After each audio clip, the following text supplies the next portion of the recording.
안녕하세요. 오늘은 10월 9일 한글날인 공휴일인 새벽 5시 57분에 수요일 예배에 이루어지는 강해 설교로서 마태복음 두 번째 시간이 되겠습니다. 지난 시간에 마태복음 3장까지 살펴보았고요. 드디어 성령을 예수님이 온전히 내려 받으셨습니다. 오늘은 4장 시험을 받으시다로 시작합니다. 그때 예수께서 성령에게 이끌려 마귀에게 시험을 받으러 광야로 가사 40일을 밤낮으로 금식하신 후에 줄이신지라. 이 참 우리는 이해하기는 어렵지만 성령을 받고 나서 예수께서 시험을 받으시는데요. 이것은 성경의 기재에 따르면 명백하게 하나님의 뜻에 따른 것으로 되어 있습니다.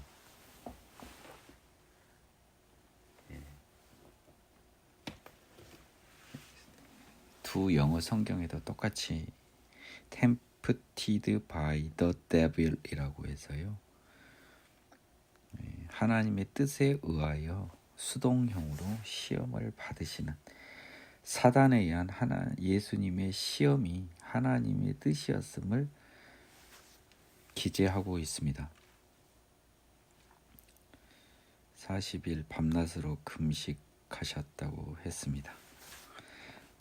시험하는 자가 예수께 나와 이르되 네가 만일 하나님의 아들이거든 명하여 이 돌들로 떡덩이가 되게 하라. 높아심에서 말씀을 드리지만 이 성령의 임재로 온전히 능력을 덧입혀진 인간 예수의 여러분 어떤 본보기가 여러분 이 사장에 굉장히 여러분이 주의해야 될 부분이 하나님 예수에게는 해당 사항이 없는 내용입니다. 사장은 인간 예수에게 해당되는 내용이에요. 그래서 마귀에게 시험을 받는 우리의 어떤 믿음의 선배의 모습이라고 할까요? 믿음의 모범의 모습을 보여주신 겁니다. 이 시험을 받아 견딜 만한 능력은 성령으로 덧입혀져야 가능하다라는 것이 이 마태복음의 기재에 은근히 써져 있습니다. 성령을 받자마자 바로 시험을 받으니까요. 그리고 제가 아까 말씀드렸듯이 저는 예수님이 이 시험을 받게 된 과정이 본질적으로는 성부 하나님의 뜻이고, 그리고 이 예수님께서 이 사장은요 인간 예수지만 이 굉장히 재미있습니다. 여러분 조심해서 봐야 돼요. 성령에게 이끌려 광야로 갔다라고 하는 것이요. 이것은 광야의 시험을 받으러 간 게 하나님의 뜻에 따라 이루어진 것이라는 것을 표현하는 것이 본질적인 뜻일 것 같아요. 성령에 이끌려라는 말이요. 하나님의 뜻의 의미로 성령으로 저는 봅니다.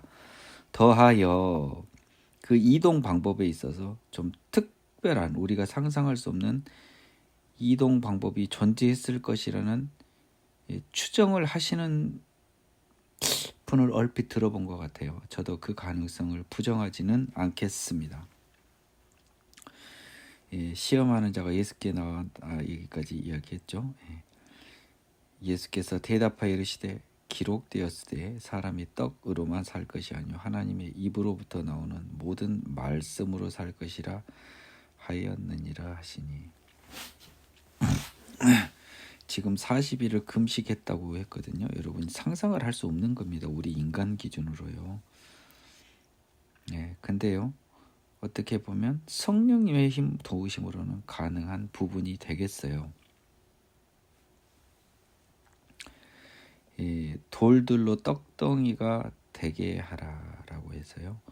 이 굉장히 주의해야 될 부분입니다. 지금 제가 뭐라고 말했습니까? 예수는 인간이자 하나님이지만 지금 현재 여기서는 인간이 강조됐잖아요. 그러면 40일을 금식한 인간 예수에게 하나님 예수를 써먹으라는 거죠. 마귀가요. 돌들로 떡덩이가 되게 하라. 자, 하나님 예수는 떡덩이가 되게 할 수 있습니까? 없습니까? 할 수 있어요. 할 수 있습니다. 근데 인간 예수가요, 지금 이 돌을 떡덩이가 바로 되게 해서 떡덩이가 되게 하라, 이 말은 만들어 먹으라는 거잖아요. 빵 먹으라고, 배고프니까. 너 그럴 능력이 되지 않느냐. Right now. 그런데 예수의 대답이 좀 재미가 있습니다. 그 구약 성경에 기재가 되어 있는 신명기 8장 3절, 신명기 8장 3절을 인용하면서 사람이 떡으로만 살 것이 아니요 하나님의 입으로부터 나오는 말씀으로 사는 줄을 네가 알지 못하느냐. 원래는 말씀으로 사는 줄을 내게 알게 하려 하심이라 라고 했습니다. 이 말이 나온 배경이 여러분 만나 때 나오는 것입니다. 사람이 만든 떡이 아닌 하나님의 떡을 먹고 이스라엘이 광야를 버텨냈지 않습니까? 즉 광야와 같이 황량하고 먹을 것이 없는 곳에서도 하나님의 입이라고 하는 것은요, 나오는 모든 말씀, 이 말씀은 능력입니다. 하나님의 능력으로 살 것이다 라고 해서 이 말은 내가 떡을 먹지 않겠다는 말만은 아닙니다.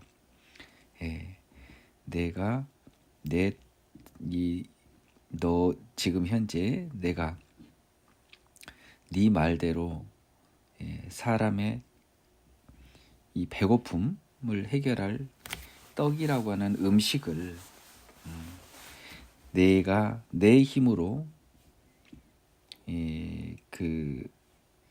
말하여, 그러니까 인간 예수가 하나님 예수로 변하여 이 떡을 만들어서 내 떡을 먹는 것. 자, 예수님이 하나님으로 변해서요, 인간 예수가 하나님으로서 떡을 만들면 마치 인간 기준으로는 뭐가 매우 유사하냐면요, 자기 힘으로 무엇을 하는 느낌, 하나님을 의지하지 않고 자기 힘으로 무엇을 하는 느낌입니다. 근데 지금 이 삼위일체는요, 3, 1, 3가 경우에 따라서는 분리도 하고 합체하는 각각의 방법을 하는데 이건 전적으로 분리가 되어 있는 상황이거든요. 지금은 그렇기 때문에 나는 내가, 즉 인간 예수가 레드 선에서요 하나님 예수로 변해서 떡을 먹는 것은 그건 인간의 힘을 의지하는 것으로 간주를 하고 있는 겁니다. 예수님이 나는 그것을 의지하지 않고 내 아버지 하나님의 능력의 떡을 먹을 것이지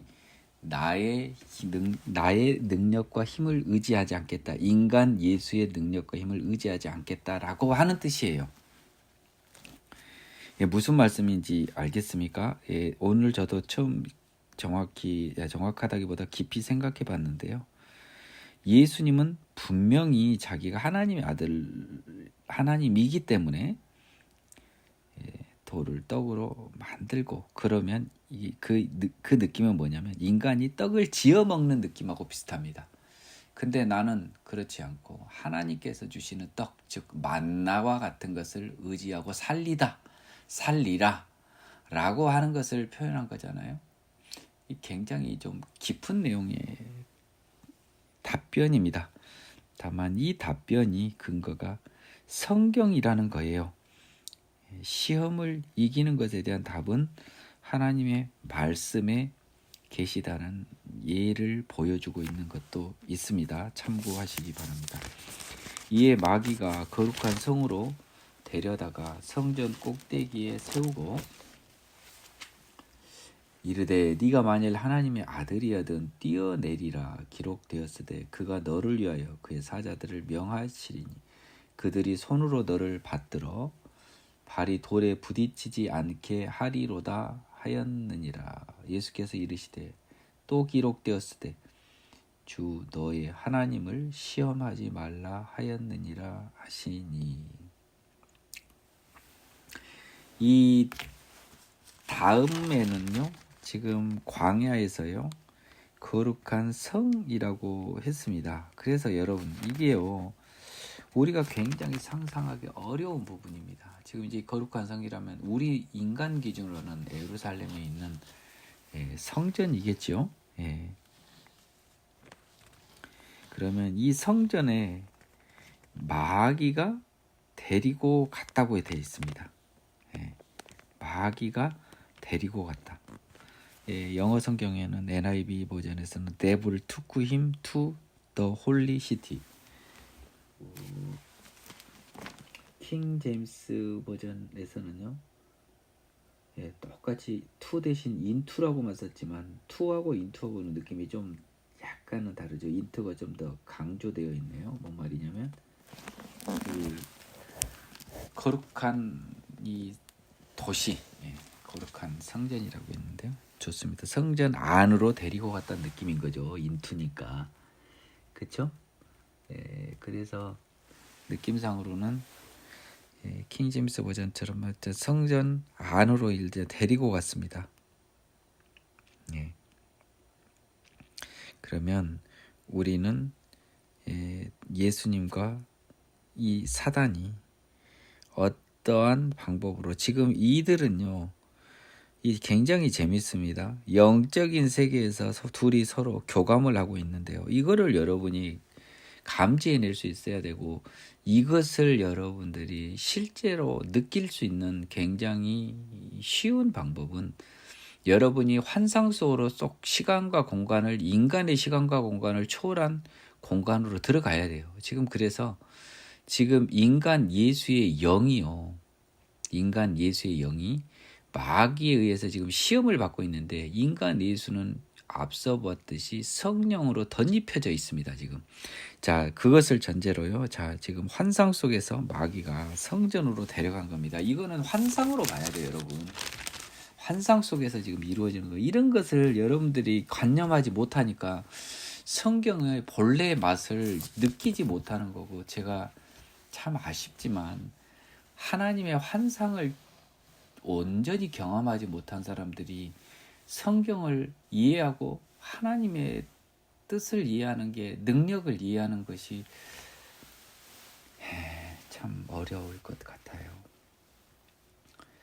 이 시편에서 나오는 이 기제입니다. 시편 91편 11장 12절의 기제인데요. 여기에서 이 기제를 통해서 구약의 항상 답변을요, 그러니까 구약 성경, 당시만 해도 성경은 구약 성경 아닙니까? 그래서 구약 성경의 기제를 이용해서 답변을 하는데요.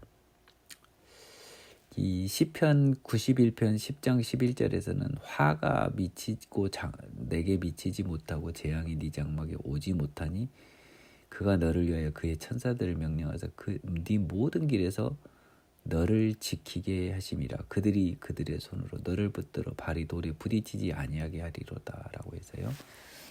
시 아닙니까? 항상 환난에서 발이 돌에 부딪히지 않는다 말은 어떤 해를 입지 않는다는 거예요.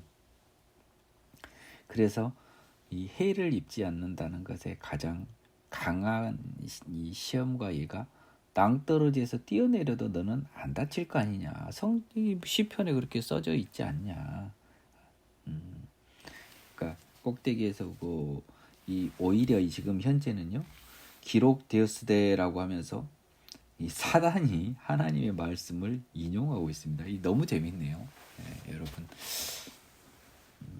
저도 좀 이거를 이제 보기는 봤습니다만은 이게 아주 유심히 본 것은 오늘이 처음입니다. 사단이 이제 예수님한테 성경을 가지고 대답해. 그래, 그러면 내가 성경의 말을 가지고 공격을 합니다. 그러면서 아주 야비하게요, 높은 곳에서 아래로 한번 뛰어내려 봐라. 그래서 시편을 약간 살을 붙여서 천사들이 손으로, 그의 사자들은 천사들 아닙니까? 그래서 발이 돌에 부딪히지 않게 할 것이다 라고 하니까 예수님께서는 이르시되, 또 기록되었을 때 주 너의 하나님을 시험하지 말라 하였느니라 라고 하는 신명기 6장의 말씀을 가지고 하나님을 시험하지 말라 하였습니다. 이 말은요, 굉장히 또 재미가 있습니다. 왜냐하면 그 말씀이 틀리다라고 하지 않는 거죠.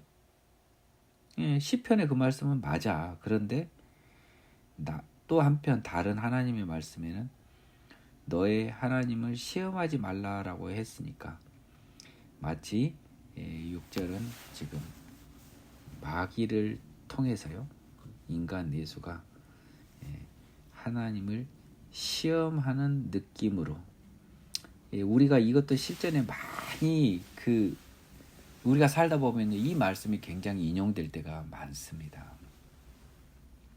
우리가 하나님이 우리를 지켜주신다는 믿음은 변함이 없는데, 그 믿음은 하나님께서 우리에게 보여주시는 하나님이 강제하신 상황 속에서 이루어지는 것이지, 우리가 자꾸 하나님의 믿음을 우리 기준으로 시험하려는 그 더러운 마음은 조심해야 되는데요. 마음속을 보고 계시니까요. 그래서 이 성경의 말씀을 믿고 의지하는 것은 상관이 없고, 내가 강제로 남한테 떠밀려졌어요. 지금 성전 높은 데서.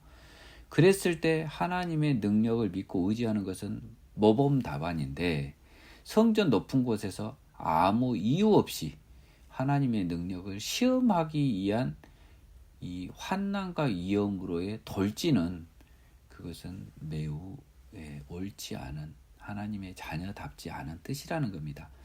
어쩔 수 없이 하나님의 주권 하에서 닥치는 이 환난과 시련 속에서는 하나님이 우리를 능히 지켜 보호해 주실 것을 믿고 의지하는 것이 바람직하나, 하나님을 시험하는 환난으로의 어떤 전진이나 스스로 환난을 자처하는 것은 하나님이 그 머릿속을 훤히 보고 계시다는 뜻이겠네요. 마귀가 또 그를 데리고 지극히 높은 산으로 가서 천하 만국과 그 영광을 보여 이르되, 만일 내게 엎드려 경배하면 이 모든 것을 내게 주리라. 이에 예수께서 말씀하시되, 사단아 물러가라. 기록되었을 때 주 너의 하나님께 경배하고 다만 그를 섬기라 하였느니라. 이에 마귀는 예수를 떠나고 천사들이 나와서 수종드니라. 이 모 목사님께서 그래서 성전으로 이동하고 이런 건 뭐 축지법을 썼다고 자꾸 이야기하는데, 궁금하다라고 이야기한 걸 내가 우연히 설교에서 들었습니다. 그분이 환상을 몰라요. 환상을 몰라. 그렇기 때문에 이 모든 것이 지금 환상 속에서 이루어지는 거거든요.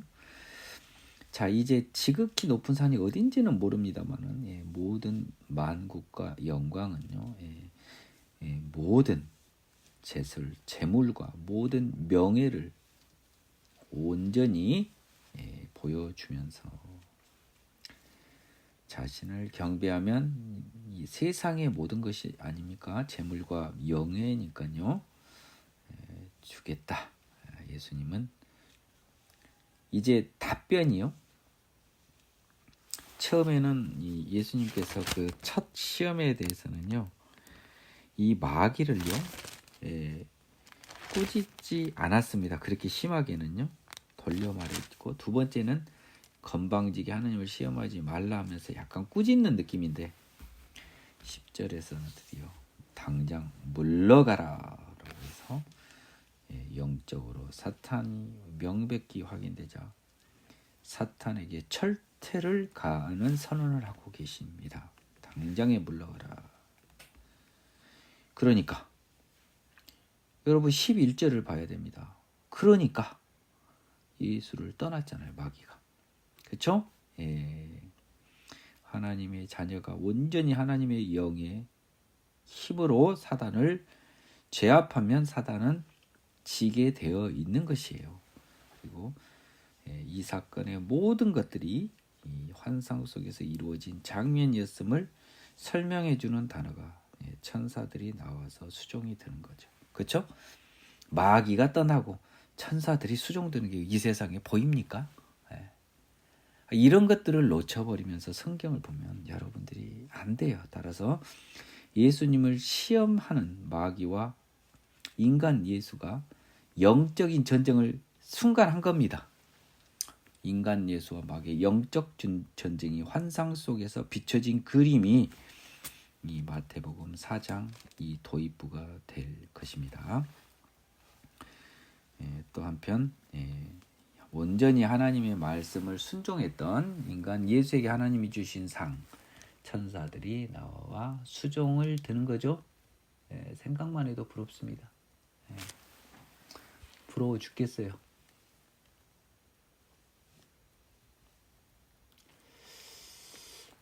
이것이 환상 속이라고 하는 것을 여러분이 관념을 잘 하셔야 되겠어요. 저는 좀 괜히 또 그 자랑하는 차원은 아닌데 경험을 해서 제가 여러분께 말씀을 드리는 것입니다.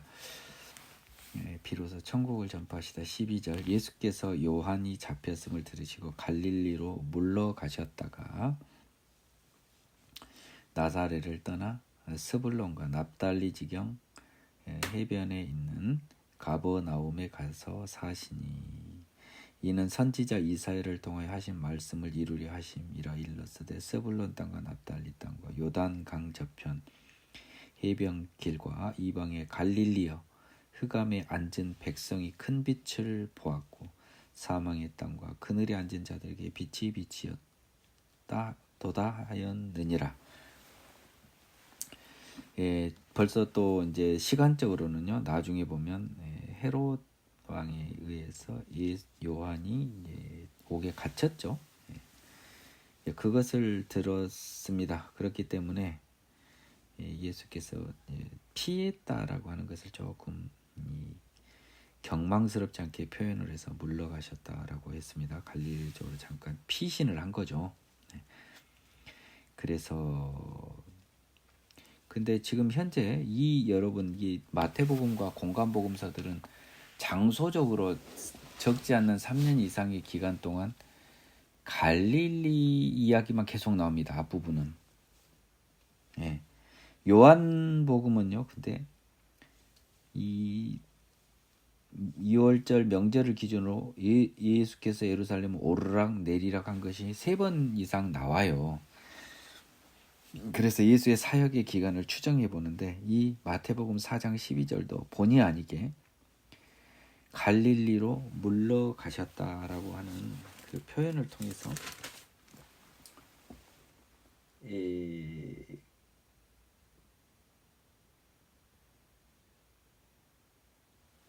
잠깐만요. 킹제임스 버전에서 그것을 한번 보겠습니다.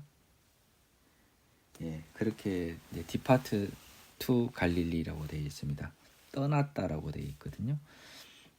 위드드로우 투 갈릴리에서 우리 성경은 NIV 성경의 번역을 따랐네요. 여기서는 여하튼간에 갈릴리로 떠났단 말은 여러분 갈릴리 근처는 그 지방 아닙니까? 거기서 왔다 갔다 했으면 이 표현을 안 쓰는데 이거는 뭐예요?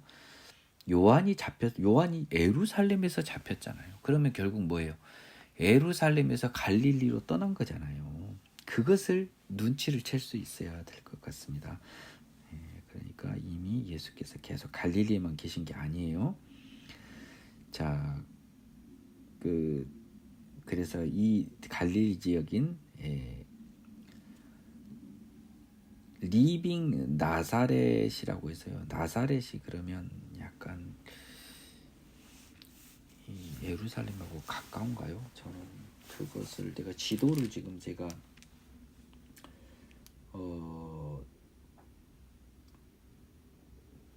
제가 봤을 때는 저는 이건 예루살렘으로 저는 봐요. 그래서 이 킹 제임스 버전에서는 and leaving 나사렛 이렇게 돼 있거든요. 그러니까 갈릴리로 떠나서요. 그리고 나사렛도 떠나서 점점 더 먼 곳으로 간다라는 느낌입니다.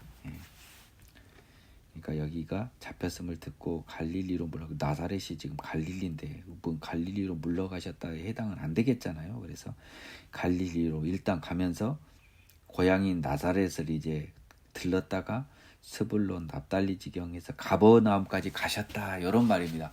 제가 지금요 버전 2에서는 오히려 훨씬 더 시간에 부여받지 않고 자세히 성경을 전해드리기로 했어요. 나 자신도 공부하면서요.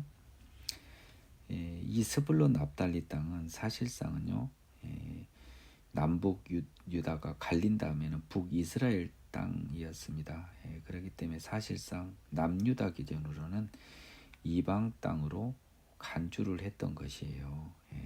그런데 그 오리지널인 남유다 에루살렘 땅이 아닌 이방 갈릴리 이방이라고 해버렸습니다. 원래는 이 여호수아에 의해서 가나안 정복되는 이 납달리 지파 등에게 스불론 지파 등에게 분배한 내지는 분배하기로 한 땅이었어요. 근데 사실상 지금 현재는 남북 유다가 갈린 이유는 이미 갈리기 전부터 아마 사실상 제가 알기로는요 수도 시돈과 두로 땅 등이 사실상 이스라엘의 지배에 벗어나 있었습니다. 남북 분단이 되기 전에도요. 그런데 의외로 햇빛이 흑암에 있는 백성이 빛을 보고요 사망과 그늘에 앉은 자들 완전히 소외된 이방의 사람들에게 빛이었다고 선지자 이사야는 말씀을 하셨는데 결국 예수님 메시아의 빛은 유대가 아닌 이방 이스라엘 갈릴리 땅에서 빛이 났습니다. 그 이유가 왜 있습니까? 왜 거기서 됐습니까? 12절 보면 예수가 예루살렘을 떠나 이방 갈릴리로 간 이유가 헤롯이라고 하는 그 왕이 요한을 옥에 가둬버렸잖아요. 죄 없는 요한을 선지자 요한을 옳은 말을 한 요한을 자기 동생의 아내를 취하면 옳지 않다라고 이야기했던 것 같아요. 그 요한을 가둔 거 보면 가둘 때 따라서 이 두루마리에서는 이러한 유대인들이 선지자들을 몰라본 유대인들이 요한을 가두었을 뿐만 아니라 선지자 겸 메시아 겸 하나님의 아들인 예수님을 결국은 주된 사역을 갈릴리 지방에서 할 수밖에 없게 만든 장본인이 누구다? 바로 유다 예루살렘 사람들이었다라고 하는 취지가 기재되어 있습니다. 이때부터 예수께서 비로소 전파 이르시되 회개하라 천국에 가까웠느니라 하시다라고 해서 천국 복음의 핵심을 전파한 곳이 갈릴리가 되는 거죠. 그렇죠? 두루마리상. 그래서 이방 땅에 빛이 비친 것입니다.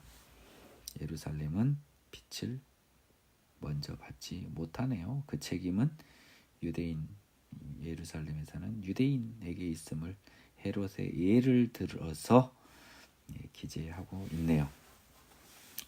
갈릴리 해변에 다니시다가 두 형제 곧 베드로라는 시몬과 그의 형제 안드레가 바다에 그물을 던지는 것을 보시니 그들은 오부라 말씀하시되 나를 따라오라 내가 너희를 사람을 낚는 어부가 되게 하리라 하시니 그들이 곧 그물을 버려두고 예수를 따르니라 라고 했습니다. 거기서 더 가시다가 다른 두 형제고 세베대 아들 야고보와 그의 형제 요한이 그의 아버지 세베대와 함께 배에서 그물 깁는 것을 보시고 부르시니 그들이 곧 배와 아버지를 버려두고 예수를 따르니라 라고 했습니다. 이 굉장히 재밌습니다. 나중에 어느 복음서에서는요 사도를 부르면서 일렬로 나열을 하는데 지금 이곳에서는 예루살렘에서 돌아온 예수님이 이게 뭐 시간상으로 이어진 건 아니니까 그때 불렀다라고 단정할 수는 없습니다.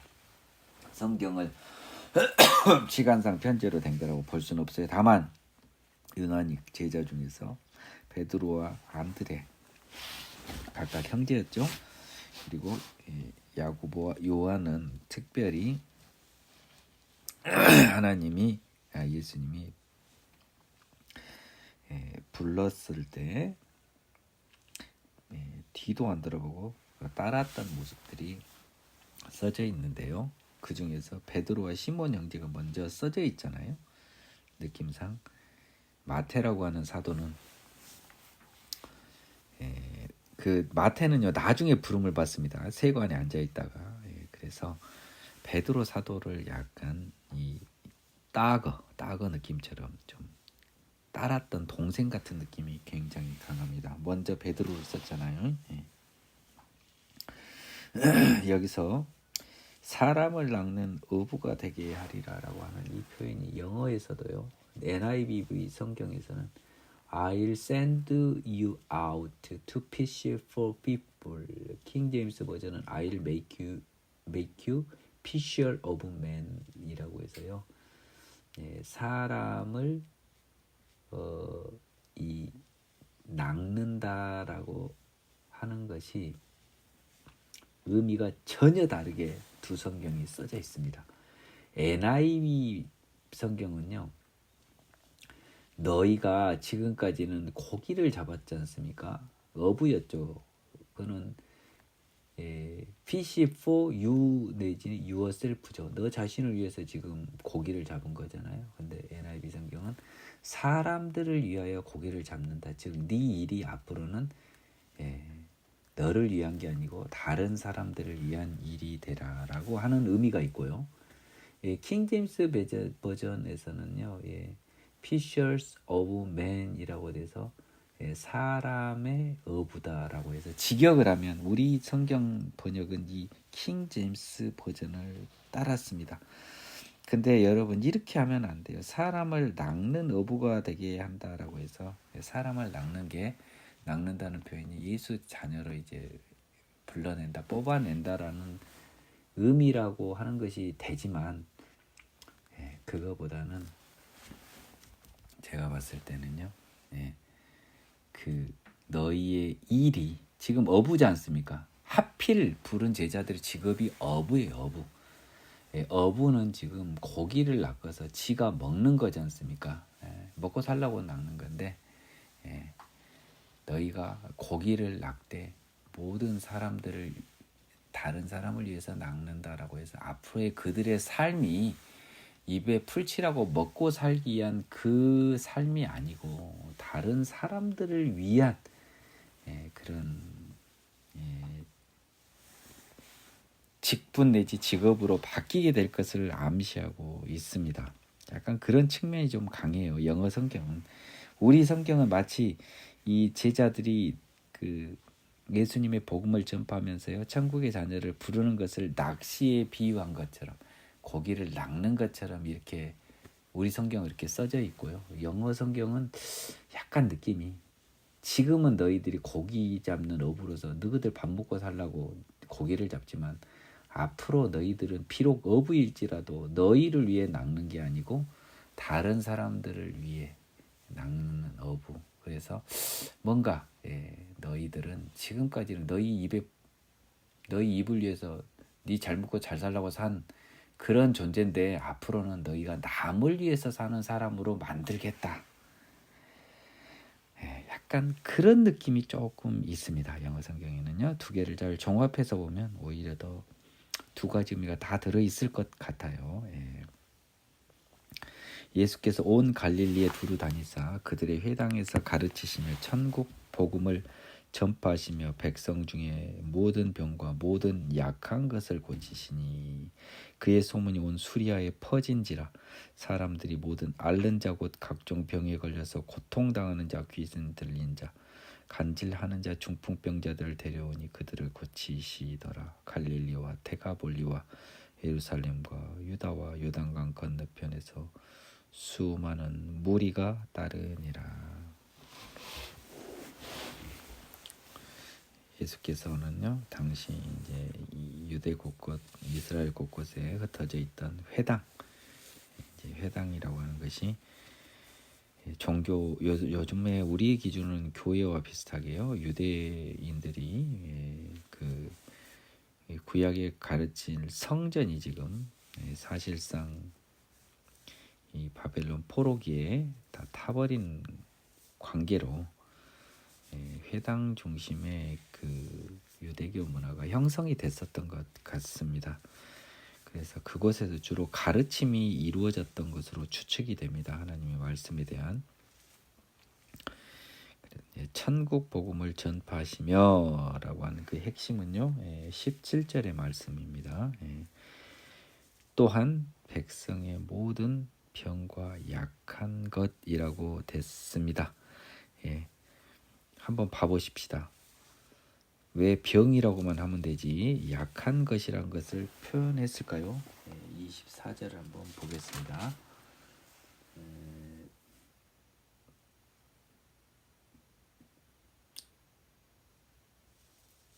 All kinds of sicknesses and disease라고 해서요.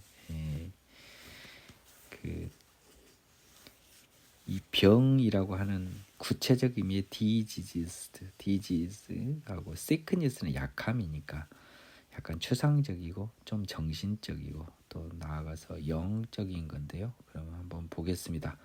고통당하는 자, 중풍병자들은 느낌에는 왠지 디지즈의 느낌이 나고요. 귀신 들린 자, 간질하는 자, 간질하는 자는 좀 모르겠습니다만 적어도 귀신 들린 자는 병 걸린 건 아니잖아요. 그것을 약한 것, sickness의 예로 든 것으로 보입니다. 그래서요, 좀 심하게 조금 더 좀 구체적으로 표현하자면요, 마음의 병과 몸의 병을 치유했다라고 하는 의미예요. 그렇죠? 눈에 보이는 몸의 병과 보이지 않는 마음의 병을 다 고치셨다. 갈릴리와 데가볼리 나아가서 에루살렘이 나와 있어요. 그래서 이 25절에서도 이미 예수님께서 갈릴리를 떠나 유대에서도 그 이름을 얻고 있었고 에루살렘도 이미 다녀왔습니다. 12절 보면요. 4장 따라서 유대 모든 곳에서 이스라엘과 유대 모든 곳에서 예수님의 명성은 이제 큰 레퓨테이션을 획득하고 계신 거네요. 자, 이렇게 예수님이 갈릴리뿐만 아니라 이스라엘 모든 곳에서 명성과 신망과 능력이 인정받음이 자자했던 관계로 드디어 뭐가 딱 나옵니까? 이 모든 사람들에게 마태복음의 가장 큰 울림인 산상수훈의 가르침이 5장에서 나오게 되네요. 복이 있는 사람. 그래서 수많은 무리가 이제 이스라엘에서는요, 예수께서 5장이 있겠습니다. 예수께서 무리를 보시고 산에 올라가 앉으시니 제자들이 나온지라 입을 열어 가르쳐 이르시되 심령이 가난한 자는 복이 있나니 천국이 그들의 것이며 애통하는 자는 복이 있나니 그들이 위로를 받을 것이며 온유한 자는 복이 있나니 그들이 땅을 기업으로 받을 것이며 의에 줄이고 목마른 자는 복이 있나니 그들이 배부를 것이며 긍휼히 여기는 자는 복이 있나니 그들이 긍휼히 여김을 받을 것이며 마음이 청결한 자는 복이 있나니 그들이 하나님을 볼 것이며 화평하게 하는 자는 복이 있나니 그들이 하나님의 아들이라 일컬음을 받을 것이며 의를 위하여 박해를 받는 자는 복이 있나니 천국이 그들의 것임이라. 이 지금 산상수훈에서 팔복 선포가 바로 모든 무리, 온 이스라엘의 무리들이 온 상황에서 지금 이루어진 것을 마태가 전개해서 알려주고 있어요. 이 산이 어딘지는 알 수는 없습니다. 다만 갈릴리의 산이었잖아요. 지금 정황상.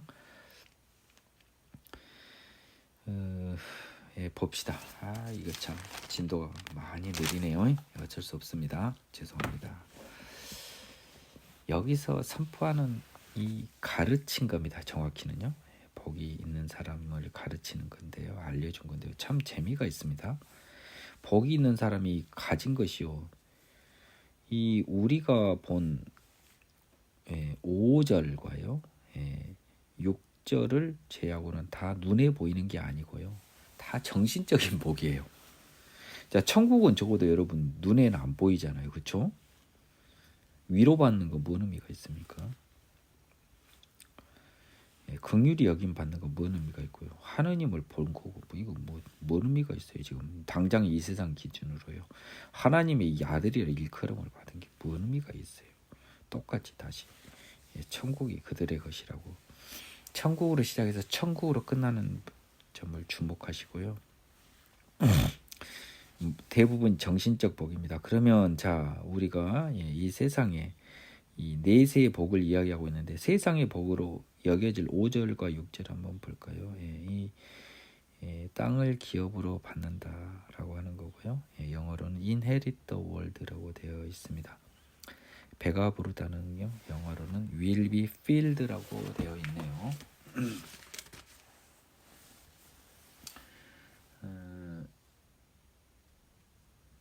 이거는 킹 제임스 버전도 동일해요. will be를 shall be라고 쓴 것 차이, 큰 차이는 없습니다.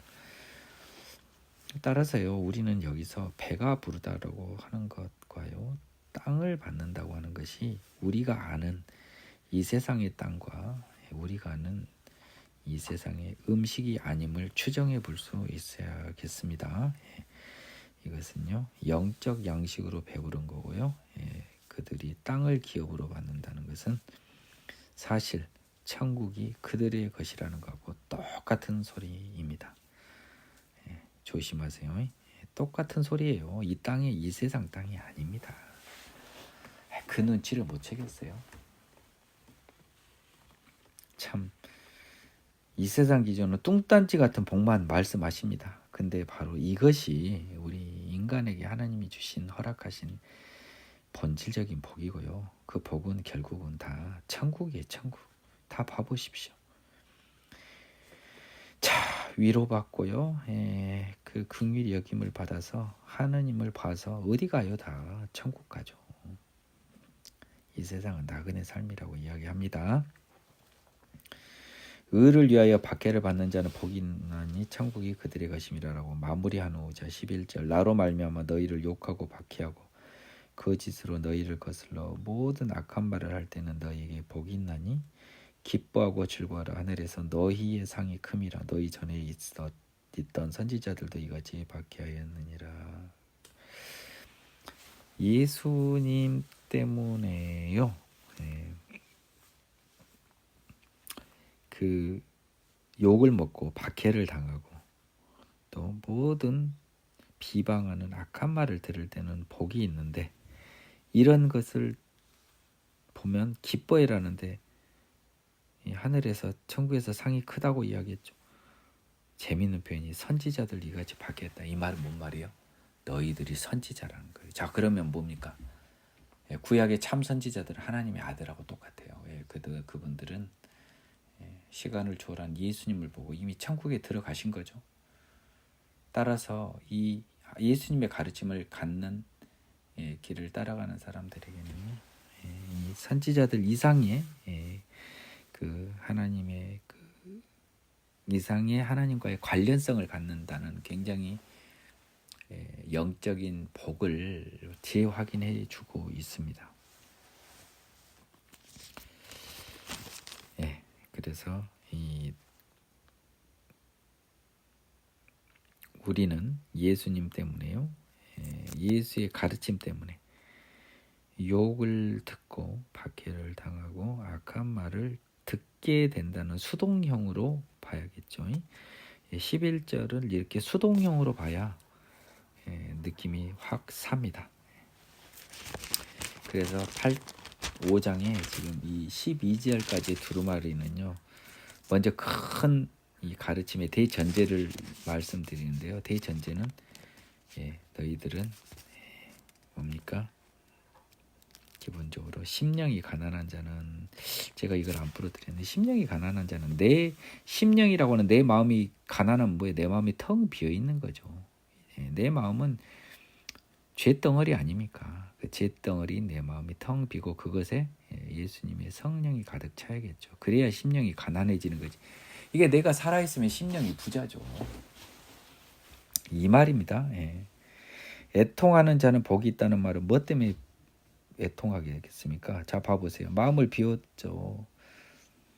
나는 죄인이기 때문에 애통을 한 거죠. 스스로에 대한 애통입니다. 회개입니다. 위로를 받을 것입니다.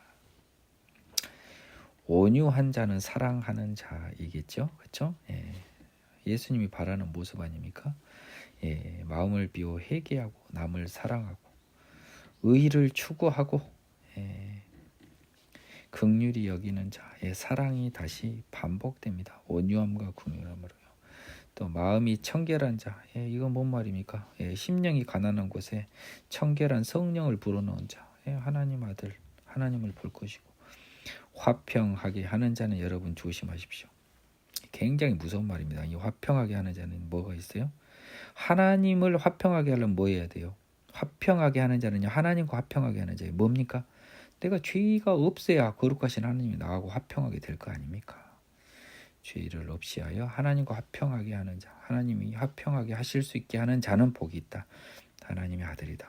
팔복의 가장 중요한 부분에 대한 멘트가 생략되고 지나갈 뻔했네요. 큰일 날 뻔했습니다. 방금 제가 한 말을 여러분 잘 생각해 보십시오. 저는 항상 이 부분을 고민을 해봤습니다. 참고로 제 모든 강의는 성경 주석서를 1도 보지 않고 신학대학원에서 수업 들었는데 이렇게 가르쳐준 사람 없어요. 제가 지금까지 성경을 공부하고 하나님과 동행하여서 느낀 마음을 이 어떤 강의에 대한 원고도 없이 즉흥적으로 하는 거니까요. 좀 부족함이 있을 수 있습니다. 하지만 굉장한 은혜가 될 수도 있으니까요. 여러분들의 능력 범위 내에서 받으실 수 있는 분은 받아내시기 바랍니다. 이게 산상순이라고 하는 게 참 재밌는데요. 큰 선포가 이제 팔복 선포로 시작됐고 이제 여러분 이제 공부를 하면은 그 개론과 강론이 있지 않습니까? 무슨 예를 들면은 민법 개론, 민법 강론에서 물권, 채권, 총칙, 친족, 상속 이렇게 나뉘는 것처럼요. 팔복에 대해서 큰 틀을 선포한 다음에 이제 예수님께서 그러면 지금까지는 하늘의 복과 천국에 대해서 이야기했는데 이 세상은 그러면 이걸 하나님의 자녀들은 세상을 이제 어떻게 살아야 되냐 하면서요. 드디어 새로운 예수 시대의 율법을 선포합니다. 굉장히 중요해요. 예수 시대 율법이 곧 선포됩니다. 그에 앞서서 제자들에게 또 한 번 너희들의 역할을 확인하는 장면이 나옵니다. 너희는 세상의 소금이니 소금이 만일 그 맛을 잃으면 무엇으로 짜게 하리요? 후에는 아무 쓸데없어 다만 밖에 버려져 사람에게 밟힐 뿐이니라. 너희는 세상의 빛이라 산 위에 있는 동네가 숨겨지지 못할 것이요 사람이 등불을 켜서 말 아래 두지 아니하고 등경 위에 두나니 이러므로 집안 모든 사람에게 비치느니라. 이같이 너희 빛이 사람 앞에 비치게 하여 그들로 너희 착한 행실을 보고 하늘에 계신 너희 아버지께 영광을 돌리게 하라라고 했습니다. 지금 이 팔복을 선언하고 나서요. 이 예수 그리스도의 제자들에게 지금 이야기하고 있는 거 아닙니까? 그래서 이 예수님께서 일단 제자들에게 또 큰 너희들의 의미가 무엇인가라고 하는 것에 대해서 먼저 답을 주고 계십니다. 어떤 큰 책임을 주고 계세요. 너희는 이 세상의 소금이라는 거거든요. 당시 소금 굉장히 귀하고 이게 부패를 방지하는 역할을 하는 것 아니겠습니까? 본질적으로. 그래서 짠맛을 잃으면 소금이 본래 음식 맛을 짜게 한다는 것도 있지만 짠 소금이 부패를 방지하는 역할을 하는 거 아닙니까?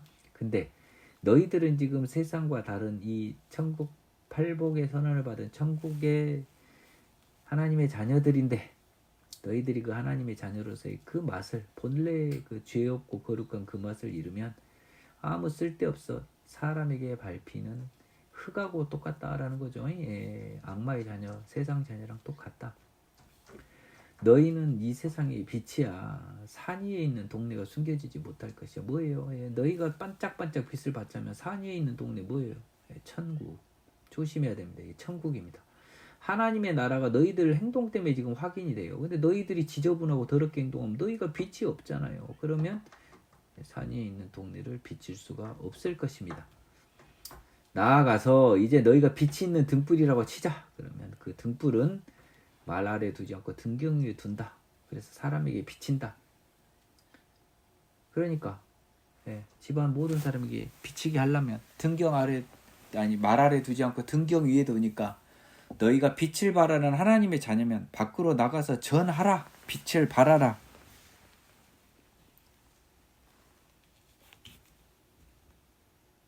그 말 아닙니까? 예.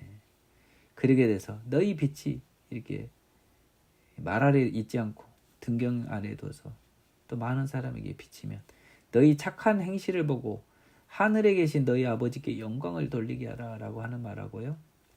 이 14절 산 위에 있는 동네가 숨겨지지 못할 것이라는 말이 똑같은 말입니다.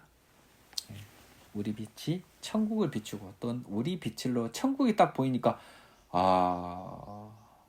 하나님을 모르고 복음을 모르던 사람들도 하나님에게 영광을 돌리면서 하나님의 자녀가 되는 거죠. 이제 이 복음의 선순환을 굉장히 비유적으로 표현을 하고 있습니다. 제자들에게 당부한 내용이겠지요. 자, 이제 드디어 예수 시대의 변한 율법, 이 관점으로 여러분이 접근을 해야 됩니다. 예수 시대에 과연 구약의 율법, 시내산 십계명과 같은 구약에 나와 있는 율법들은 어떻게 변하게 되었느냐라고 하는 건데요. 오늘은 5장까지는 할게요. 이게 참 많은 페이지를 못했네요. 그래도 어쩔 수 없습니다. 자, 보겠습니다. 내가 율법이나 선지자를 폐하러 온 줄로 생각하지 말라. 폐하러 온 것이 아니요 완전하게 하려 함이라라고 합니다. 여기서 이제 율법이라고 하는 것은요, 하나님이 구약 시대 이스라엘 민족에게 줬던 그 말씀이셨죠. 구약의 말씀이라고 보면 되겠습니다. 율법이나 선지자를 여러분이 그래서 굉장히 조심해야 된 게 율법과 선지자가 따로 노는 게 아니라 이 두 개를 한 단어로 표현하면 뭐예요? 율법과 선지자. 이게 구약 성경이에요. 이게 구약 성경이라고요. 구약 성경의 하나님의 말씀, 이스라엘 민족이 주셨던 구약의 말씀을 폐한 것은 아니라는 겁니다. 완전하게 하는 겁니다. 선지자를 완전하게 한 게 메시아가 온 거고요. 율법을 완전하게 한 게 예수 그리스도의 성령의 법으로 다시 태어나서 온전히 새 사람이 되어 율법을 지킬 수 있는 몸으로 바꿔줌으로써 이 모든 것이 완전하게 되는 것입니다. 진실로 너에게 이르노니 천지가 없어지기 전에 율법의 1.1획도 결코 없어지지 아니하였고 다 이루리라. 그러므로 누구든지 이 계명 중에 지극히 작은 것 하나라도 버리고 또 그같이 사람을 가르치는 자는 천국에서 지극히 작다 일컬음을 받을 것이요 누구든지 이를 행하며 가르치는 자는 천국에서 크다 일컬음을 받으리라. 내가 너희에게 이르노니 너희의 의가 서기관과 바리새인보다 더 낫지 못하면 결코 천국에 들어가지 못하리라. 참 율법에 들어가기에 앞서서요, 예수님이 구약 시대의 성경을 폐하러 온 것이 아니고 완전하게 하려 왔다라고 이야기하고 계시거든요. 그러면 이 역으로 왜 이 말씀을 하냐면 잘못 해석하면 율법이나 선지자를 폐하러 온 줄로 생각할 수 있다라는 것이 숨겨져 있는 거예요. 자, 이렇게 생각하고 있는 사람이 많이 있습니다. 요즘 세상에. 천지가 없어지기 전에 종말 때까지는요, 율법이라고 하는 것은 오히려 이루는데 훨씬 더 아래에 보면요, 더 큰 율법을 이룹니다. 그건 아래에서 살펴볼 거예요. 누구든지 이 계명 중 지극히 작은 것이라고 하는 표현을 영어 성경에서 한번 보겠습니다. The least of these commands 라고 되어 있네요. 자, 킹 제임스 버전에서는 한번 보겠습니다. 19절이죠. The least of these commandments라고 해서 동일합니다. commands나 commandments나 똑같은 말이니까 율법에서 least 지극히 중요하지 않다는 의미 아닙니까? 그렇죠? 율법도 뭐 어떤 경중으로 따지면은 굉장히 이 알파부터 오메가 A부터 Z까지 다양하겠지만 아무리 이 순위에서 밀리는 율법이라도 자, 이런 표현입니다. 율법 중에서도 좀 낮은 거면 뭐 안 지켜도 되고 상대적으로 낮은 거면 그래도 돼라고 하는 율법이 뭐든 하나님이 주신 말씀이라고 믿고 그것을 모두 온전히 지키려는 마음이 아니라 지가 판단해서 중요한 건 지키고 안 중요한 건 좀 소홀히 하는 이런 마음가짐을 가진 사람은 천국에서 작다 일컬음을 받을 것이요. 누구든지 이를 행하며 가르치는 자는 천국에서 크다 일컬음을 받으리라 라고 이야기했습니다. 이 여러분들 근데 20절에서 뭐냐면 너희 의가 서기관과 바리새인보다 낫지 못하면 천국에 못 들어간다고 되어 있습니다. 그러니까 이 19절이라고 하는 것을 보고 뭐 율법을 안 지켜도 천국에서 꼴등으로는 합격한다라는 의미로 보기가 상당히 어렵습니다. 왜냐하면 서기관과 바리새인은 당시에 굉장히 형식적인 충만한 사람들이었습니다. 그러므로 이 의라고 하는 것은요, 이들은 위선적으로 율법을 지켰기 때문에 율법에 대한 열정을 말하게 했어요. 너희의 의가 서기관 바리새인, 즉 적어도 하나님께 향한 열정이 그들이 비록 위선은 있었지만 열정이 있었음을 또 부인할 수는 없습니다. 그래서 이들보다 더 강한 열정을 하나님의 율법에 대한 열정을 가지고 있고 19절을 통해서 이 작은 계명이라도 다 지킴으로써 크다 일컬음을 받으라고 하는 거예요. 작다 일컬음을 받을 것이라 해서 꼴등으로 합격하고 싶은 그 더러운 마음을 가져서는 안 되겠습니다. 그리고 여기서 누구든지라고 해서 누구든지가 모든 이 세상의 사람을 말하는 게 아닙니다. 예수님의 제자를 기준으로 한 말이에요. 그러니까 이 누구든지가 이 세상 사람이라고 봐버리면 여러분들이 그냥 율법 안 지키면 그냥 천국에 꼴등으로 합격한다 이런 느낌이 아니고 지금 예수님의 제자들 아닙니까? 제자들한테 너희가 지금 나를 따라서 지금 왔는데 결국 이 누구든지는 나중에 생명의 성령의 법으로 다시 태어난 예수님의 사람을 염두에 두고 한 표현을 여러분이 짐작을 해야 돼요. 그래야 천국에서 지극히 작은 자라는 말이 통할 수가 있습니다. 이 누구든지를 모든 인류라고 보면 절대 안 되겠어요. 생명의 성령의 법으로 태어난 중에서 지극히 작은 율법을 상대적으로 소홀히 한 사람들은 천국에서 상급이 낮을 것이다라는 그런 느낌으로 보입니다. 21절 옛사람에게 말한 바 살인하지 말라 누구든지 살인하면 심판을 받게 되리라 하였다는 것을 너희가 들었으나 나는 너희에게 이르노니 형제에게 노하는 자마다 심판을 받게 되고 형제를 대하여 라가라는 자는 공회에 잡혀가게 되고 미련한 놈이라는 자는 지옥불에 들어가게 되리라. 살인하면은 죽이라고 했죠. 심판의 내용은 사형입니다. 근데 나는 너희에게 말하는데 노하고요. 영어 표현으로는 angry with라고 되어 있습니다. 화낸다. 그리고 라가라 한다면 이게 바보라는 뜻이니까요. 욕입니다. 욕. 형제를 욕하면 공회에 잡혀가고요. 또 미련한 놈이다라고 하면 약간 이 무시하는 거죠. 욕하고 무시하는 것. 이것들로 봐보세요. 형제에게 화내고 욕하고 무시하는 거예요. 이것이 지금 살인죄에 나와 있습니다. 욕하고 화내고 무시하는 것이 화내고 욕하고 무시하는 것이 살인죄와 똑같다는 거예요. 이거에서 이제 예수님의 율법은 드디어 우리 마음속을 관통해서 감찰하시는 거죠. 그전에는 몸 밖으로 드러나는 행동만 감찰하셨다면 하나님께서 이제 예수님 이후 율법은 우리 머릿속과 마음속을 감찰합니다. 따라서 우리가 화를 내고요. 욕하고 무시하는 것은 그 사람을 죽이는 살인 행위가 된다는 거예요. 무섭죠? 벌써 살인의 율법이 엄청 확대됐네요. 노하는 자, 어떤 사람에게 노하는 자 살인범입니다. 형제에게요. 욕하는 자 살인범입니다. 무시하는 자 살인범입니다. 무섭네요. 그러므로 예물을 제단에 드리려다가 거기서 네 형제에게 원망 들을 만한 일이 있는 것이 생각나거든. 예물을 제단 앞에 두고 먼저 가서 형제와 한몫하고 그 후에 와서 예물을 드릴지라.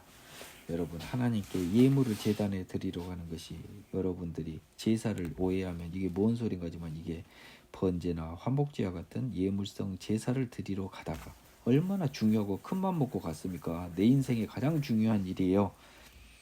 그러다가 갑자기 내가 내 형제한테 원망 들을 만한 일이 있으면 하나님한테 안 와도 돼. 먼저 형제와 화목한 다음에 그 다음에 와. 얼마나 이 형제가 원망 받을 일을 하지 말라고 하는 것을 이렇게까지 강조할 거예요. 이 아침에 뼈를 때리는 하나님의 말씀입니다. 그래서 구체적인 예로 25절이 나오는 것 같네요. 너를 고발하는 자와 함께 길에 있을 때는 급히 사와라. 자, 23, 24절은 내가 자발적으로 확인이 됐습니다. 그랬을 때도 가서 자발적으로 확인됐다면 형제한테 가서 화목하고요. 이제 타의에 의해서 확인이 됐습니다. 이제 고발하는 자 함께 길에 있을 때는 급히 사와라. 나를 고발하는 자를 우연히 만났다면 이 말 아닙니까? 함께 길에 있을 때 만났다는 말. 그러면 급히 사화하라라고 하는데 이게 사화는 사적으로 해결해라 이 말입니다. 이 너무 어려운 말이에요. 이것을 지금 이 개역 한글 때부터 아마 이게 있었고 내 느낌에는 이 우리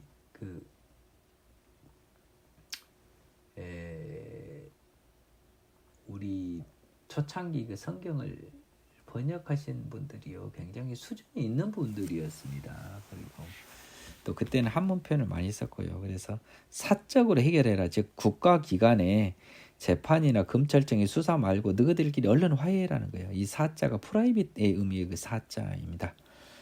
화는 화하다 할 때 이제 화평하게 하다 할 때 그 화자예요. 그러니까 사적으로 해결해라. 영어에는 뭐라고 써졌나 볼까요? settle matter quickly with your adversary라고 해서요. 네 대적하고 빨리 문제를 해결해라. settle matters라고 해서요. 문제를 해결하다. 그러니까 국가기관에 안 가고 문제를 해결하니까 사적으로 해결하라 이 말 아닙니까? 그렇죠? 킹제임스 버전에서는 agree with라고 해서 settle matter agree with는 이제 빨리 합의해라 이 말. 합의 봐라. 고발한 자 함께 있을 때는 급히 합의를 봐라 이런 말입니다. 안 그러면 그 고발하는 자가 너를 재판관에게 내어주고 고소하고요. 그러면 판사나 검사는 너 지금 이 죄 있는 자에게는 이 옥리 이거 저 감옥에 가둔다는 거 아닙니까? 교도관에 줘서 거기에 가둘까 염려하라는 거죠. 만일에 죄가 확인이 되면 염려할 거 아닙니까? 근데 우리가 지금 여기서 말하는 재판관과 옥리는 누구예요? 재판관은 예수님이고 이 천사들에 의해서 지옥에 가두는 것을 포함하고 있는 겁니다. 그렇죠? 이 고발하는 자가 이 세상에서 너를 검찰 수사와 법원의 재판을 통해서 감옥에 보내는 것도 염려하고 더 큰 그림도 염려를 해라. 23, 4절은 자발적으로 확인한 거고 타의에 의해서 상대방에서 확인됐으면 이건 무조건 해라는 거 아닙니까? 빨리 급히 quickly 빨리 해결해라. 미루지 말고 이것도 놓치지 마세요. 진실로 내게 이르는 네가 한 푼이라도 남김없이 다 갚기 전에는 결코 거기서 나오지 못하리라 라고 했으니까요. 화해를 못 해버리면 얼마나 상대방이 화가 납니까? 악에 바치죠. 그러면 네가 완전히 해결하기 전까지는 네가 못 나와요. 그러면 반대 해석상 뭡니까? 급히 합의를 보면 다 못 갚더라도 상대방이 마음이 풀려서 합의 봐서 내줄 수 있잖아요. 꺼내줄 수 있잖아요. 재판장님 선처 바랍니다. 이럴 수 있잖아요. 제가 이 법률 업무에 종사해서 이 느낌을 너무 잘 알겠어요. 상대방과 화해를 하면 내 죄에 비해서 적은 피해 회복을 하고라도 용서를 받아요. 근데 화해하지 못하면 아주 엄벌 탄원하고 난리 납니다. 따라서 이 부분은 세상을 사는 지혜도 되고요. 나중에 지옥 심판과 관련해서도요. 네가 이루는 한 푼이라도 남김없이 다 갚는다는 것은 우리 인간이 불가능하죠. 우리 인간의 죄 기준으로는 그러면 결코 거기서 나오지라는 뭐 말이에요. 지옥에서 못 나온다는 겁니다. 그렇기 때문에 25절에서는요. 이 세상 살아갈 동안 하나님과 급히 화해해서 죄사함 받아 다시 새롭게 태어나라는 말이 또 숨어 있는 거예요. 여러분 조심하세요. 그것까지도 확인할 수 있어야겠습니다. 간음하지 말라. 또 간음하지 말라 했다는 것을 너희가 들었으나 나는 너희에게 이르노니 음욕을 품고 여자를 보는 자마다 마음이 이미 간음하였느니라. 만일 네 오른 눈이 너로 실족하게 하거든 빼어내버리라. 네 백체 중 하나가 없어지고 온몸이 지옥에 던져지지 않은 것이 유익하며 또 만일 네 오른손이 너로 실족하게 하거든 찍어내버리라. 네 백체 중 하나가 없어지고 온몸이 지옥에 던져지지 않는 것이 유익하니라. 또 일렀으되 여기까지 먼저 볼까요? 자, 이제 간음에 관한 율법을 보겠습니다. 간음은 성행위를 해야 간음이에요. 구약시대 기준으로. 근데 예수님은 음욕을 품고 여자를 보는 자마다 마음에 간음하였다. 이것도 좀 약간 좀 정확하지 않아요. 이 해석을 정확히 하는 것은요. 음욕을 품고 여자를 보는 자마다 잠깐만요.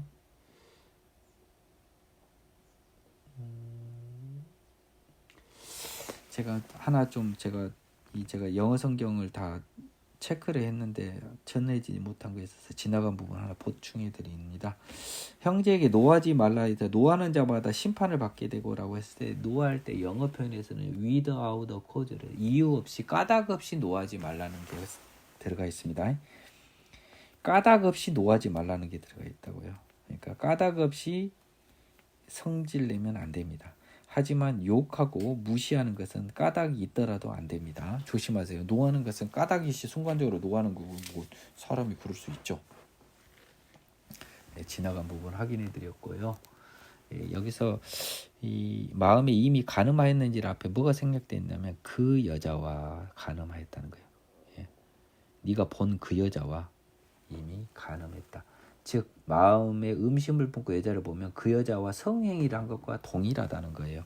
하나님은 마음속에서 마음 먹었으면 비록 현실 속에 이루어지지 않았더라도 동일하게 치는 거예요. 하나님은 바깥으로 더러운 마음이 표출되어 이루어진 것과 마음속에 품은 것을 동일하게 보는 거예요. 그러니까 우리가 다 죄인이라고 하는 것을 이 관념을 가져야 인정이 되는 겁니다.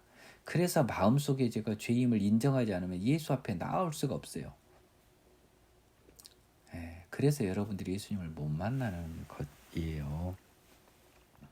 저는 개인적으로 이 말씀이 도저히 받아들일 수 없다고 때를 쓰다가 결국은 하나님의 은혜로 이 더러운 마음이 죄구나 하는 것을 인정하게 되고 거기서부터 벗어나려는 노력을 하다가 생명의 성령을 받은 거 아닙니까? 요거 보면서 예수님은 그렇지 우리가 어떻게 그래요 하면 여러분은 영원한 지옥의 자녀에 머물러 있을 수밖에 없어요. 굉장히 중요한 말씀입니다. 28절의 말씀이요. 마음속의 죄도 다 죄라고요. 정말 똑같다잖아요. 간음했다잖아요. 이걸 왜 예수님이 허랑방탕한 어이없는 말씀하시는 사람으로 여러분을 만들어 버리십니까? 예수님이 온전히 우리에게 말씀하신 내용입니다. 간음죄와 관련해서 눈과 오른손이 등장하고 있습니다. 눈은 더러운 음욕을 품고 보는 상대방이고요. 이 오른손은 남성 여러분들 알아서 판단하시기 바랍니다. 또 이 31절 또 일렀을 때 누구든지 아내를 버리려거든 이혼 증서를 줄 것이라 하였으나 나는 너에게 이르노니 누구든지 음행한 이유 없이 아내를 버리면 이는 그로 간음하게 하며 또 누구든지 버림받은 여자에게 장가드는 자도 간음함이니라.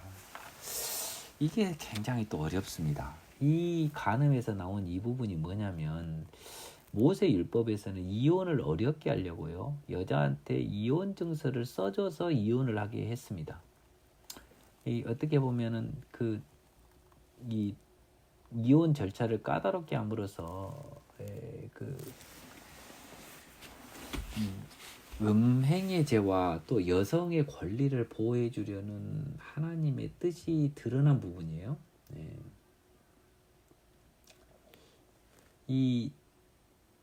여러분들이 근데 그 다음에 나오는 게 이게 굉장히 여러분들이 해석을 잘 해야 됩니다. 음행한 이유 없이 아내를 버려버리면, 그러니까 이 31절에 따르면요, 음행한 이유가 없더라도 구약에 따르면 아내를 버릴 수가 있었습니다.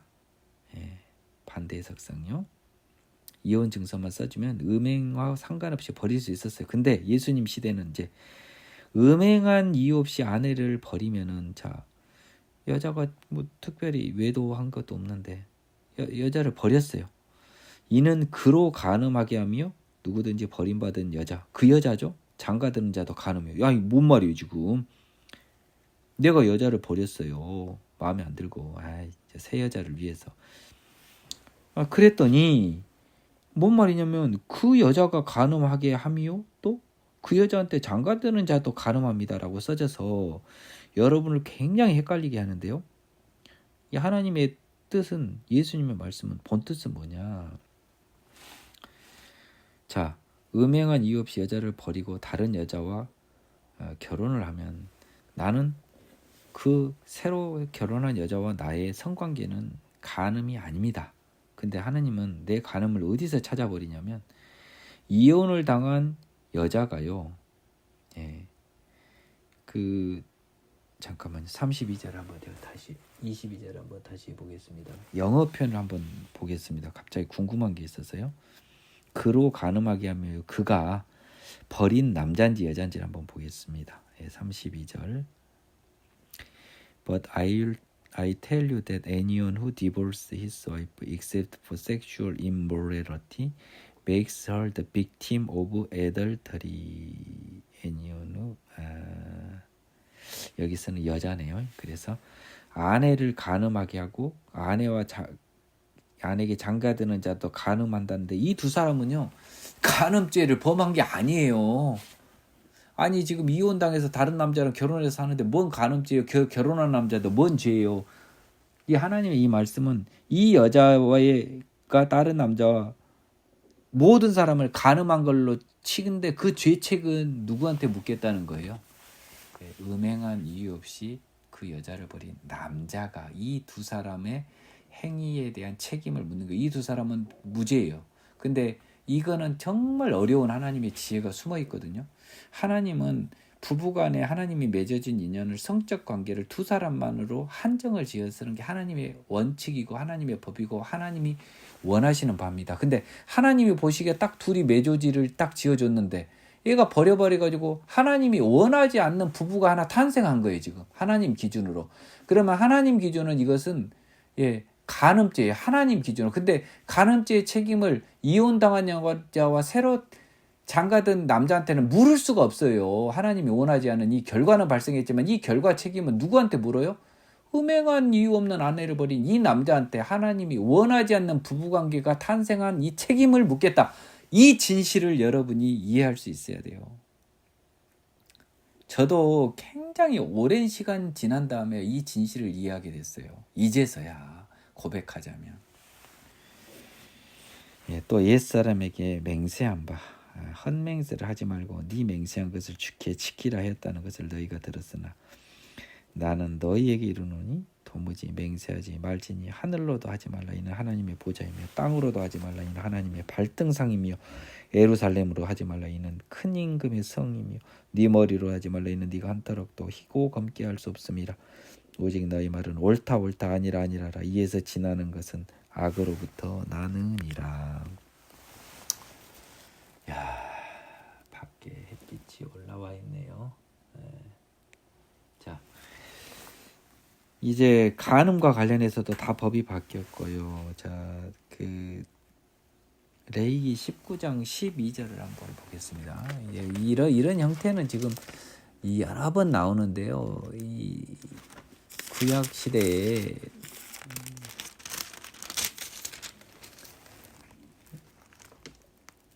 너희는 내 이름으로 거짓 맹세함으로 네 하나님의 이름을 욕되게 하지 말라라고 했습니다. 하나님의 이름으로 한 것도 잘못된 거고요. 거짓 맹세한 것도 다 잘못됐습니다. 하지만 여러분, 우리는 현대 시대는 예수 이름으로 기도를 할 수 있는 은혜의 복음의 시대를 살고 있는 거예요. 옛날 구약 시대 사람은 하나님의 이름 못 써요. 그리고 헛맹세도 못 해요.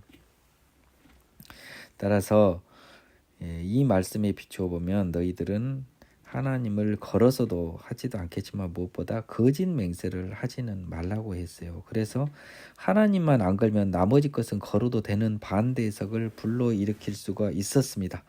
그런데 예수님은 뭐라 하면 아예 맹세를 하지 말라는 거예요. 자, 맞아. 맹세는 지금 뭘 걸고 합니다. 지금 구약에서는 일단 하나님을 거는 건 금지되어 있습니다. 그렇죠? 예. 그리고 이 구약의 문자적 해석으로는 하나님의 이름으로 참 맹세를 하는 것은 가능한 것으로는 되어 있습니다. 예. 하나님의 이름을 거는 것을 가지고 참 맹세를 하는 건 가능하다고 돼 있어요. 예. 구약 기준으로는 거짓 맹세만 걸려 있습니다. 그런데 예수님은 뭐냐면 아예 참 맹세도 하지 말라는 거예요. 예. 이제 이것도 바뀐 거예요. 구약을 형식적으로 해석하면 하나님 이름으로 거짓 맹세만 안 하면 돼요. 참 맹세. 하나님 이름을 판다면 참만 행하면 일단 죽이지는 않아요. 예. 큰 죄는 아닙니다. 구약 기준. 근데 예수님은 맹세를 하지 말라는 거예요. 첫 번째는 하늘로도 하지 말라 그랬어요. 이 하늘로도라고 하는 것은 하나님의 보좌니까 네 것 아니다. 땅 하나님의 발등상 네 것 아니다. 예루살렘 하나님의 성이다. 그러니까 전부 다 뭡니까? 네 것이 아닌 걸 지금 갖고 맹세를 하는 거잖아요. 아주 무책임한 거 아닙니까? 가령 서울역 앞에 노숙자가 내가 100억 걸고 내가 이건희 회장님의 자제분인 이재용 회장님의 100억 걸고 내가 너한테 맹세한 거하고 똑같은 거예요. 100억 노숙자가 100억을 걸고 맹세한 거랑 똑같은 거라는 거예요. 여러분들이 하늘을 걸고 땅을 걸고 예루살렘을 걸고 하는 것은 네 것 아닌 거 가지고 맹세하는 거라는 거예요. 자, 심지어 네 것 그래 좋아 네 머리로도 하지 말라는 거예요. 근데 왜냐? 한 털럭도 희고 검게 할 수 없습니다. 무서운 말이 쓰여 있습니다. 이 말은 너 자신도 네가 주인이 아니라는 거예요. 네 몸이 네가 주인이면 네 머리털을 희고 검게 네 마음대로 할 수 있는데 네는 지금 그것도 못하면 너는 네 자신도 네 게 아니야. 그러니까 너를 걸고 맹세하는 것도 네 것이 아니니까 하지 마. 하나님 거야. 그러니 33절부터 36절까지는 맹세라고 하는 것은 꼭 뭘 걸고 하잖아요, 여러분. 맹세라고 하는 것은 무엇을 걸어요. 그러니까 맹세예요. 뭘 걸고 맹세를 하래요. 그러니까 걸 것은 다 하나같이 뭐예요? 내 것이 일도 없는 거예요. 보니까 다 하나님 거야. 왜 하나님 걸 걸고 맹세해? 맹세는 하지 마. 답이 뭐야? 오직 너희 말은 옳다. 아니다. 이거밖에 없어. 맹세라고 하는 것은 거짓말쟁이들이 해요. 여러분 나중에 베드로가 맹세까지 하고 부인하죠. 거짓말하면서 그랬잖아요. 잘 확인해 보시기 바래요. 나중에 예수님 저기에서요. 영어 표현에서 이게 굉장히 잘 살아 있습니다. 제가 소개해 드릴게요. Let yours yes be yes. Yours no no. 이 표현이 지금 킹 제임스 버전에서 되었습니다. yours yes는 yes가 되게 하고요. yours no는 no가 되게 하라는 겁니다. 그 말은 뭔 말이냐면요. 네가 말한 yes는 뭘 걸 필요 없이 하나님 기준 예수가 되게 하고 그렇다. 네가 기준으로 아니라고 한 것은 뭘 걸 필요도 없이 no가 되게 하라는 거예요. 뭔 말이에요? 그러니까 네가 말한 것은 오직 yes, 옳다라고 하면 그렇다라고 해야 돼. 그렇다. 옳다라고 하면 절대 안 됩니다. 번역이. 너희 말은 그렇다 하면은 그렇다가 돼야 되고 아니라 하면 아니라고 돼야 돼요. 옳다라고 하는 것은 좀 정의관념이 되어 있잖아요. 포함되어 있잖아요. 그거보다는 그렇다, 그렇습니다 하면 그런 거고 아니다 하면 아닌 거예요. 뭘 거기다 내 뭐를 걸고 말하는데 그게 맞습니다. 뭐를 걸고 말하는데 아니다 이러지 말라는 거예요. 왜? 다 네 것이 아니나. 이에서 지나는 것은 이에서 지나는 것은 맹세하는 것입니다. 맹세하는 것은 악으로부터 납니다. 왜냐하면 내 것이 아닌 걸 걸고 하니까요. 더 깊숙이 나가면 거짓말하는 애들이 맹세한다는 소리입니다. 눈치를 채세요. 또 눈은 눈으로 이는 이로 갚으라 하였다는 것을 너희가 들었으나 나는 너희에게 이르노니 악한 자를 대적하지 말라. 누구든지 네 오른뺨을 치거든 왼편도 돌려대며 또 너를 고발하여 속옷을 가지고자 하는 자에게 겉옷까지도 가지게 하며 또 누구든지 너를 억지로 오리를 가게 하거든 그 사람과 심리를 동행하고 네게 구하는 자에게 주며 네게 꾸고자 하는 자에게 거절하지 말라. 이게 참 어렵습니다. 지금 점점 강도가 심한 그 하나님의 명령, 예수님의 명령이 나옵니다.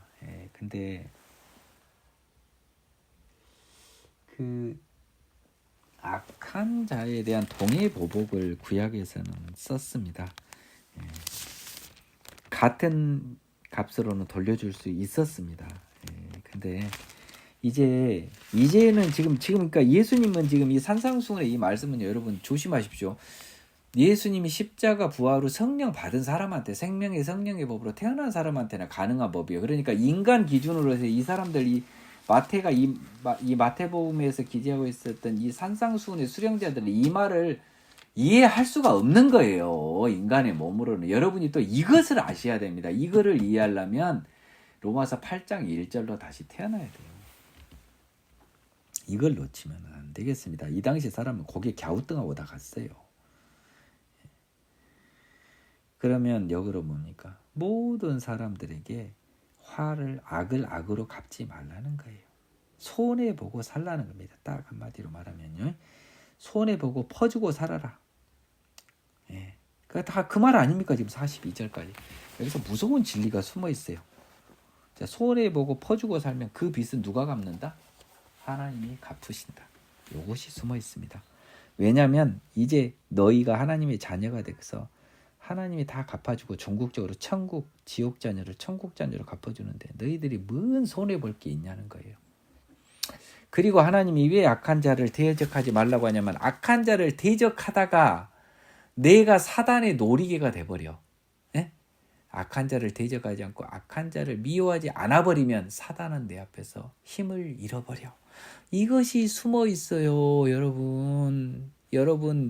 악한 자를 걱정해서 한 게 아니고 악한 자를 대적하다 사단의 놀이개가 되어버릴 하나님의 자녀가 될 여러분을 걱정하시는 예수님의 말씀입니다. 이거를 여러분이 아셔야 돼요. 체력이 떨어지니까 참 미치겠습니다. 마지막 43절 또 네 이웃을 사랑하고 네 원수를 미워하라 하였다는 것을 너희가 들었으나 이 레위기 19장 18절입니다. 한번 보겠습니다. 이 여러분 이 레위기 19장 18절은 어떻게 써졌냐면요.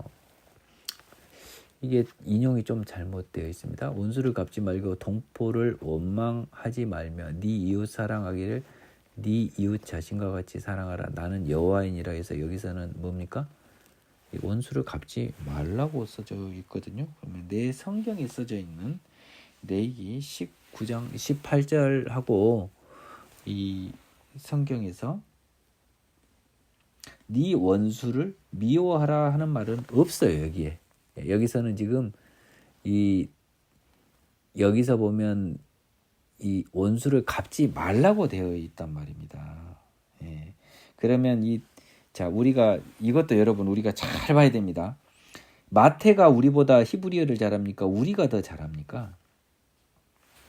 그러면 원수를 갚지 말고라고 하는 우리 성경의 레위기는요.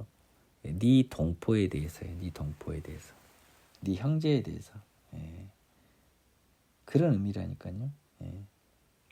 그래서 유대인들은 사랑하고 이방인은 미워하라라고 하는 느낌이 좀 강해요. 약간 그 느낌이 강합니다.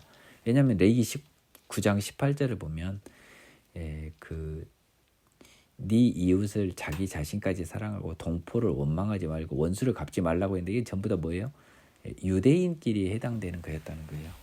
그래서 이방인들은 미워하라 하는 것을 너희가 들었다라고 하는 것이 더 큽니다. 근데 44절에서는 나는 너희 원수를 사랑하며 박해하는 자를 기도하라고 하는데 레위기 19장 18절에서도 네 동포를 원망하지 말고 이웃을 사랑하라고 했습니다. 다만 근데 뭐냐면 원수를 갚지 말며라고만 되어 있어요. 구약에서는요. 근데 원수를 사랑하면은 없습니다. 그래서 이 레위기 19장 18절과 이 변화된 레위기 19장 18절의 변화 버전인 마태복음 5장 44절을 여러분 43, 44절을 잘 비교해 봐야 돼요. 내 느낌에는 첫 번째 이방인에 대한 부분이 포함되어 있고요. 두 번째는 뭐냐면요. 원수를 갚지 말라고만 되어 있지 사랑하라고는 안 되어 있어요. 예. 원수를 갚지 말라고 하는 말은 이게 이 말이네요. 이방인이 아니네요. 원수를 갚지 말라는 것은 미워하되 갚지 말라는 거네요. 예. 그렇게 해석을 했네요. 마태는. 원수를 미워하는 마음은 상관없어. 근데 적어도 행동으로 갚지는 말라는 거였어요. 근데 이제 나는 그 원수는 미워하라라는 건 이렇게입니다. 너는 네 이웃을 사랑하고 네 원수는 미워하되 원수를 갚지는 말라 하였다는 것을 너희가 들었으나 이래야 정확한 해석입니다.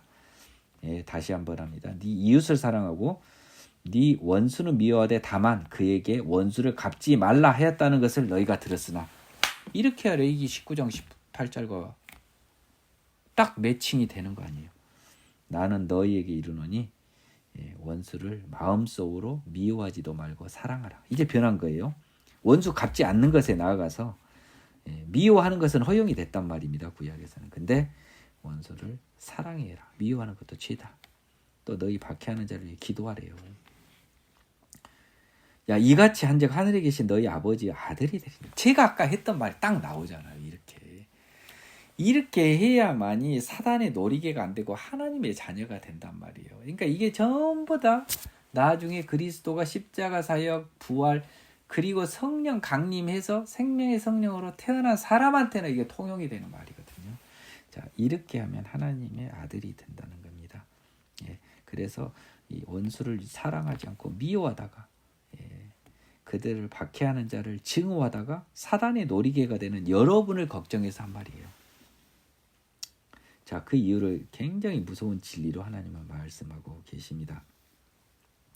이는 하나님이 그 해를 악인과 선인에게 비추시며 비를 의로운 자와 불의한 자에게 내려주심이라 라고 합니다. 이 굉장히 위험한 무서운 말입니다. 우리 기준으로는요. 이 말은 뭔 말이냐면 잠깐만요. 제가 메모해 놓은 것이 혹시 있는지 한번 보겠습니다만 메모해 놓은 것이 따로 없네요. 저는 자, 이 말입니다. 이 굉장히 무서운 말인데요. 지금 나를 박해하고요. 나의 원수된 사람은요. 하나님으로부터 동일한 햇빛을 받고 있고요. 하나님이 내린 비를 그들에게도 내려주고 있어요. 무서운 말입니다. 이 말은 뭔 말이냐? 그들도 언제 하나님의 자녀가 될지 모른다는 이 무서운 진리가 숨어 있습니다. 시간의 별을 살고 있는 우리 인간에게 현재 악인이 영원한 악인은 아니라는 무서운 하나님의 진리가 숨어 있다고요. 여기서 이것을 끄집어낼 수 있어야 돼요. 그렇기 때문에 우리가 악인을 미워하지 않고 원수를 위해 기도할 수 있는 거예요. 그들이 하나님의 자녀가 될 수 있는 가능성은요, 죽기 전까지 남아있는 거예요. 그것을 하나님이 선언하고 계신 게 마태복음 5장 45절 후반부입니다. 너희가 너희를 사랑하는 자를 사랑하면 무슨 사랑이 있으리요? 세리도 이같이 하지 않느냐? 또 너희가 너희 형제에게만 무난하면 남보다 더하는 것이 무엇이냐? 이방인들도 이같이 아니하느냐? 그러므로 하늘에 계신 너희 아버지 온전하신 것 같이 너희도 온전하라. 자, 이 사랑하는 자만 사랑하고요. 너희한테 잘해준 사람한테만 무난하고 형제끼리만 무난하면 너희는 악질 중에 악질인 세리나 구약 기준으로 개돼지나 다름없는 이방인들과 뭔 차이가 있냐? 하나님의 자녀라며 너희는 그러면 이 차원을 넘어서라. 그 이유가요. 하늘에 계신 너희 아버지 온전하신 것 같이 너희도 온전하라는데 여기서 이 온전하시면은 여러분 뭐겠습니까? 퀴즈를 하나 내겠습니다. 하나님의 온전하심이 원칙적으로는 거룩하심과 죄 없음인데요. 여기서 온전하심은요. 하나님의 완전한 사랑, 예수 그리스도의 사랑입니다. 여러분 그걸 찾아내야 돼요. 하나님의 사랑을 너희들도 이루어내라. 더러운 죄인을 용서해 주신 하나님, 인간을 구원하기 위해서 하나님이 인간까지 낮아지신 그 낮아짐의 예수님의 사랑, 그런 것에 비하면 너희가 이 세상에서 천국 자녀들 너희가 잠시 동안 살아가는 이 나그네 삶에서 너희의 원수와 너희를 박해하는 자를 용서하지 못한다면 너희는 하나님이 가지신 온전하신 사랑을 가지지 못한 하나님의 자녀가 되지 못한 하나님의 자녀가 아님을 증거하는 것밖에 더 되느냐? 너희의 온전한 사랑으로 하나님의 자녀임을 증명하라. 예, 1시간 30분이 걸렸네요. 예, 수고하셨습니다.